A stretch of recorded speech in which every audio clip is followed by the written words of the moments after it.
नमस्कार, आप देख रहे हैं आज की खास बात अपने दोस्त वीर सिंह के साथ। दोस्तों, CNI यानी कि चर्च ऑफ नॉर्थ इंडिया, जी हाँ, आज की खास बात में कुछ अहम जानकारी के साथ मैं आप तक आया हूँ। CNI NDTA और CNI SSI ये दो अलग अलग ऑर्गेनाइजेशन हैं, यानी कि NDTA और SSI ये दोनों अलग ऑर्गेनाइजेशन हैं। और SSI NDTA से सन 1971 1971 से लगभग 27,000 स्क्वायर फीट ज़मीन लीज पे लिया करती थी। NDTA को कभी इस चीज़ से कोई ऐतराज़ नहीं हुआ, क्योंकि SSI ये एक सोशल वर्क करते हैं, सोशल सर्विस इंस्टीट्यूट है। तो SSI हमेशा इस जो लैंड है, जो ज़मीन है, इसका अपने कम्युनिटी में, अपने समाज में एक सामाजिक कार्य के लिए इसका उपयोग करते आई हैं। लेकिन 1971 के बाद सन 2021 में, यानी कि 50 साल के बाद कुछ अलग हुआ यूं कि NDTA के जो ट्रस्टी, जो मेंबर्स होते हैं उस ऑर्गेनाइजेशन के, उसके मेंबर 2021 में बदल दिए गए। यानी कि पुरानी जो बॉडी थी उसको डिसॉल्व कर दिया गया और 2021 में नई बॉडी का गठन हुआ, और जिसमें कई नए लोग जुड़े। और नए लोग जुड़ने के बाद मामला कुछ बदल सा गया। मामला बदला यूं कि जो 27,000 स्क्वायर फीट SSI के पास लैंड लीज में उसके पास हुआ करती थी, उसे NDTA को उससे तकलीफ होने लगी। यानी कि जो नए मेंबर NDTA में जो जुड़े 2021 में, उसे 27,000 स्क्वायर फीट ये ज़मीन खटकने लगा। दोस्तों, उसमें से मामला तब सामने आया जब लगभग 3,000 स्क्वायर फीट के एक ज़मीन है, जिस ज़मीन को हॉल है और उस हॉल पे भी काम भी चल रहे हैं, तो कि वो काम ज़बरदस्ती अवैध तरीके से चलाए जा रहे हैं, ऐसा आरोप SSI का है। यानी कि SSI का ये कहना था कि इस लैंड को हमने 2038 तक, 2038 तक के लिए अभी लीज पे लिया हुआ है, जिसका डॉक्यूमेंट्स SSI के पास में हैं। लेकिन 2021 में जब NDTA की नई बॉडी का गठन हुआ, उनका ऐसा कहना है कि हमने उनकी लीज की जो पॉलिसी थी, हमने उनका लीज रद्द कर दिया है और अभी वो हमारी ज़मीन है। यानी कि मामला ज़मीन का है। NDTA के सेक्रेटरी से जब हमने बातचीत की, जिनका नाम है मंजूषा जी, मंजूषा मैम से बात हुई, और मंजूषा मैम बिशॉप जो स्कूल है VCA ग्राउंड के पास में, उनकी प्रिंसिपल भी हैं। उनसे जब हमने बातचीत की, उनसे बातचीत में कहीं ना कहीं ऐसा लगा कि कुछ या तो वो जानकारी हमसे छुपा रही हैं या फिर वो हमसे शेयर नहीं करना चाहती हैं। पहले उनसे हमारी क्या बातचीत हुई, हम आपको वो सुनाते हैं। Sir, already matter is in court. जो सब्सिडाइज मैटर है उस पर हम ना चर्चा करें तो बेटर रहेगा। मतलब आप इस मैटर पे कोई चर्चा ही नहीं करना चाहते हैं? नहीं, हमारा ट्रस्ट ने जो डिसीजन लिया है, हमारे वकील ने उसको इम्प्लीमेंट किया है। कोर्ट में केस उन्होंने फाइल किया है। तो यस मैम, वो आप कोर्ट में क्या कर रहे हैं सर? वो मैम, वो आपका मैटर है, मैं नहीं डिस्क्लोज करना चाहती। वो तो मैं कोर्ट के बारे में आपसे पूछना भी नहीं चाह रहा हूँ। तो मेरे सवाल कुछ और है। आपकी जो NDTA है वो SSI को लैंड लीज पे दी थी, एम आई राइट? हाँ, हमारे ट्रस्ट ने पहला हुआ था। यस, वो कब तक था उनका लीज का डेट? अभी जो एक्टिव मोड है? नहीं, वो आइडिया नहीं है मुझे। वो आइडिया नहीं है मैम आपको?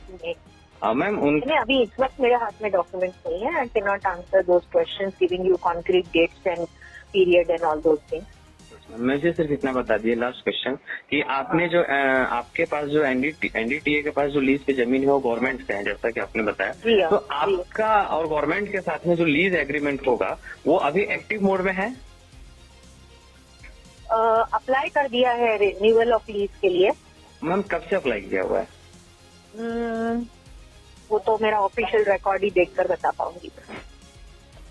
अच्छा, यानी कि अभी आपने अप्लाई किया है, लेकिन अभी आपने गवर्नमेंट को लीज का अमाउंट दिया नहीं है, ऐसा बोल सकते हैं?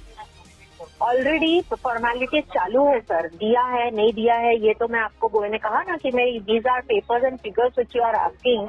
Yes, and I said I am not able to give you those. I'm not in a position to give you those things. And while we are discussing, first of all, मैंने तो सबसे पहले आपको यही कहा कि सबसे पहले तो ये मैटर सब्सिडाइज्ड है। Yes, we should not be putting these papers in the media. मैं आपको पहली बताया we don't wish to put these information in media when the matter is already in the court. Yes, लेकिन ma'am आपसे मैंने बताया कि मैं पब्लिक यूज के लिए आपके बाइट को हम जो रिकॉर्ड कर रहे हैं वो पब्लिक यूज के लिए हम इसका यूज करेंगे। तो ये मैं आपको मैं बता के ही ये सारी चीजें कर रहा हूँ। हमारा ऐसा कुछ बिल्कुल, मैंने भी इसीलिए बताया ना आपको कि मैं इतना डिटेल इन्फॉर्मेशन नहीं दे सकती हूँ अभी आपको। लेकिन मैम एक बात है, जो हमारे पास इंफॉर्मेशन और डॉक्यूमेंट्स है उसमें आपके पास जो लैंड है वो जो गवर्नमेंट के साथ आप लीज करते हैं, आपने अभी तक उसका वो आपके पास में जो भी है अगर उन्होंने दिया है आपको तो that is their part of the story. You will always have to find out the second part of the story. नहीं, अगर अपने गवर्नमेंट के साथ में अगर अभी प्रोसेस में है और आपका लीज डेट आउट हो चुका है तो उस आउट डेट में आप किसी का लीज कैंसिल विदाउट नोटिस कैसे कर सकते हैं? किसने कहा आपको कि विदाउट नोटिस किया? मैं आपसे वही कह रही हूँ कि सब फॉर्मेलिटीज कंप्लीट हुई है। आपका कहना है कि आपने नोटिस दिया है? नहीं, नोटिस मतलब नॉट नोटिस एग्जैक्टली, बट जो फॉर्मेलिटीज रिक्वायर्ड है, our chairman has taken care of everything. Formality require तो यही होती है कि अगर हम किसी का टाइम से पहले अगर कैंसिल करते हैं चेयरमैन बेटर आंसर करेंगे आपको, है ना? मैम चेयरमैन साहब का नंबर देंगे? चेयरमैन है, हाँ, चेयरमैन जी का नंबर देंगे? इस वक्त तो नहीं है मेरे पास में, as I said I am travelling, और वो भी नागपुर में अवेलेबल नहीं है। मंजूषा मैम से बात करके ये समझ में आ रहा है कि अगर एसएसआई का लीज उन्होंने रद्द किया है तो कोई रिटर्न नोटिस या फिर किसी प्रकार की जानकारी एसएसआई को नहीं दिया गया, और इसकी पुष्टि हमने एसएसआई के सेक्रेटरी आराधना उपाध्याय मैम से भी हमने बातचीत की। या फिर उन्होंने कोई लिखित रिटर्न में कुछ आपके पास मिला क्या, नोटिस या फिर कोई भी चीज? जी नहीं, हमको ऐसा कोई जानकारी नहीं है। एनडीटीए की तरफ से आपको कोई जानकारी नहीं? नहीं जी, रिटर्न में आपके पास कुछ नहीं मिला? पर हमारे पास रिटर्न में कुछ नहीं है। हम तो कुछ मांग रहे हैं उनसे कि आपने किसको लीज पे दिया है, क्या आप जो जमीन हमारे कब्जे में है वो आप किसी को दे रहे हो तो हमें कोई लिखित दस्तावेज तो दीजिए कि आपने किसको दिया है, क्या दिया है। लेकिन वो तो हमको कुछ दे ही रहे हैं, हम तो मांग के थक। तो देखा आपने कि किस तरीके से आराधना उपाध्याय जी का कहना है कि हमें कोई जानकारी नहीं दी गई।